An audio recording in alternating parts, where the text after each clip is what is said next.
Hi everyone, the LangChain team has just released their brand new package, the LangGraph Dart client. If you're not familiar with Dart, it's the programming language behind Flutter, the popular framework used to build cross-platform apps for iOS, Android and the web. In this video, I'll quickly show you what the LangGraph Dart client is, what it can do and why it's worth checking out. If you'd like to see more about this, let me know in the comments and I'll gladly create a more detailed follow-up video. To create a Flutter app with LangGraph, you first need to set up the LangGraph SDK. So I'm in a new directory and we're first gonna start by creating a virtual environment. So what we're gonna do is that we run python -m and then venv and then we save our environment in the folder .venv. Next step is that we cd into that directory. Inside there is a scripts folder and on Windows you can just run activate to activate the virtual environment. Then we install the LangGraph SDK. So we run langgraph -cli and then in brackets in mem for in memory. So we need to wrap that in quotes, in double quotes, and now we install the package in the virtual environment. Now with the langgraph CLI we can create a new langgraph project by running langgraph new. Then we call it server, so that's the name of the folder, and we're gonna use a template which is the React agent Python template. This will now create a new project inside that server folder and we can navigate inside there. Inside the server folder you can see that there is an src folder and here is the React agent with configuration, the graph, the prompts and so on and so on. And what we also got is a PyProject toml where we got the dependencies. We have to install that and we can just do that by pip install -e for edit mode. So the local changes are used by that server. As you can see, in this project, the LangGraph OpenAI package and LangGraph Anthropic is supported. So what we're gonna do is we have to enter now our OpenAI API key or the Anthropic API key in the .env file. And you also have to rename .env.example to .env. And after that, the dependency python.env will make use of that file. So enter your OpenAPI key or Anthropic API key here. Now we are ready to run the server and we can do that by just running langgraph dev. This will set up the server and as you can see here, that is running on port, so on localhost port 2024. This will automatically open this LangChain application on your browser, but more important is this, what runs on localhost port 2024. If you navigate to /docs, then you can see the following. So this is the API application of our local running LangGraph server. And what we actually do next is that we will create an assistant, but not now, but after we set up the client SDK. So let's do that first. And after that, we're going to create an assistant. Okay, so we can now set up the front end. Very important, if you want to use the LangGraph client, then you have to download Flutter first. Here is a link. As you can see, docs.flutter.dev, I will provide you that in the description, where you can download Flutter for your operating system. Since I use Windows, I click here, and then you can download it for Android, for web, and for desktop. In this demo, I will download it for web because it's the easiest way to set it up. Then you scroll a little bit down, and here you can see there is a Flutter Windows stable.zip file. You download that, and you unpack that in the directory that you want. So normally, you download it in the user profile and then here in the downloads folder. This is where it ends up on Windows.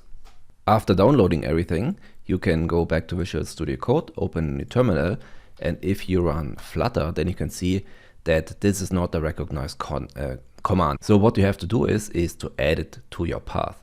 So if you have a look at the download folder, you can see that for me, it's in the user download and then Flutter with the current version. And here inside is another Flutter folder and here inside is a bin directory. So that's the binary that actually runs Flutter.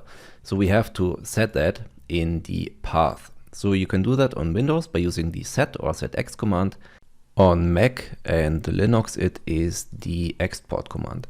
So I'm gonna set the path. And if I now run Flutter again, then the command is recognized. So if you want to set that permanently, then you have to set it in the environment variables. Okay, so great. Now we can create a new Flutter project. So first we are already here in the root directory And now we can run Flutter create and then the name of the project. Let's call it front end. So now this will create a new folder and now we have our application. What's very helpful is that we just know as newbies where our code actually is. So it's in the front end and then here in the lib folder, and there is a main.dart file. So luckily the langgraph team provides a simple dummy application, and now we just have to copy that. You will also find that link in the description, and we just paste it here. So this will not actually create a new application, but just printed stuff here. Here you can see this will create a streaming application and we will print the events here. So now, as you can see, what we have to do is we first have to edit the local host because our application is not running in the cloud, but it's running locally. So our langgraph API URL is 2024. This is where our langgraph server is running. And then we've got this assistant ID. So that's the dummy ID, but we did not create one yet.